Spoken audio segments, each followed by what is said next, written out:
تو آج ہم ایک بہت اہم قصے پر بات کر رہے ہیں، حضرت نوح علیہ السلام کی کہانی۔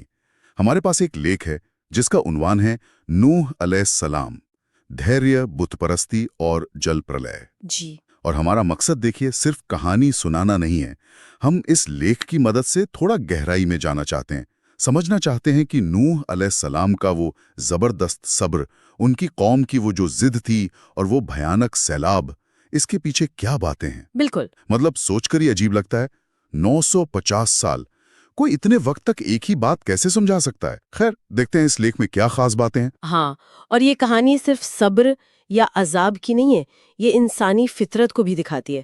مطلب لوگ کیسے اپنی پرانی روایتوں سے چپکے رہتے ہیں، کیسے نئی بات کو قبول نہیں کرتے، یہ سب پیچیدگیاں بھی سامنے آتی ہیں۔ اچھا، تو سب سے پہلے ان کا پیغام کیا تھا؟ لیکھ کے مطابق انہوں نے اپنی قوم سے کیا کہا؟ پیغام تو بہت صاف تھا۔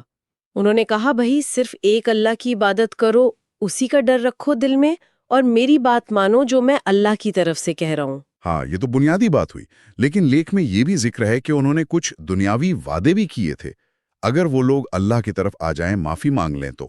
جی ہاں، بالکل، یہ بھی ایک اہم نکتہ ہے۔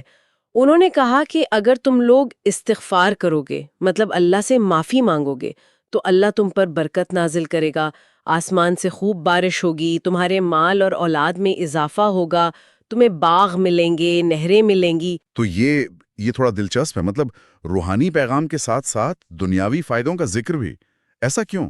ہاں، یہ سوال بنتا ہے، شاید اس وقت کی قوم کی ذہنیت ایسی تھی کہ انہیں دنیاوی چیزوں کی زیادہ فکر تھی، تو ان کو سمجھانے کے لیے یہ طریقہ بھی اپنایا گیا کہ دیکھو اللہ کی مانو گے تو دنیا میں بھی فائدہ ہے، صرف آخرت میں نہیں۔ سمجھ گیا، لیکن نتیجہ کیا ہوا؟ کیا قوم نے بات مانی؟ نتیجہ تو افسوسناک ہی رہا۔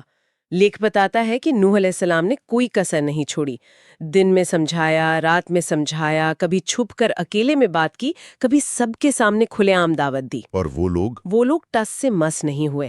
لیکھ میں باقاعدہ ذکر ہے کہ وہ لوگ ان کی بات سنتے ہی نہیں تھے، کانوں میں انگلیاں ڈال لیتے تھے تاکہ آواز نہ آئے، کپڑوں سے اپنے چہرے ڈھانپ لیتے تھے شاید نفرت دکھانے کے لیے، اور تکبر مطلب غمنڈ میں منہ پھیر لیتے تھے۔ باپ رے، مطلب پوری طرح سے انکار۔ اور وہ جو بت پرستی تھی، شرک، اس کا کیا؟ ہاں، وہی تو اصل جڑ تھی۔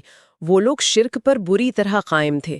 ان کے کچھ بزرگ تھے، شاید نیک لوگ رہے ہوں گے اپنے زمانے میں، لیکن بعد میں لوگوں نے ان کے بت بنا لیے۔ لیکھ میں نام بھی ہیں، ود، سوا، یغوس، یعوق، نصر۔ وہ انہی کی پوجا کرتے تھے اور کہتے تھے کہ ہمارے باپ دادا بھی یہی کرتے آئے ہیں، ہم اسے کیسے چھوڑ دیں۔ تو یہ صرف مذہبی معاملہ نہیں تھا، یہ ان کی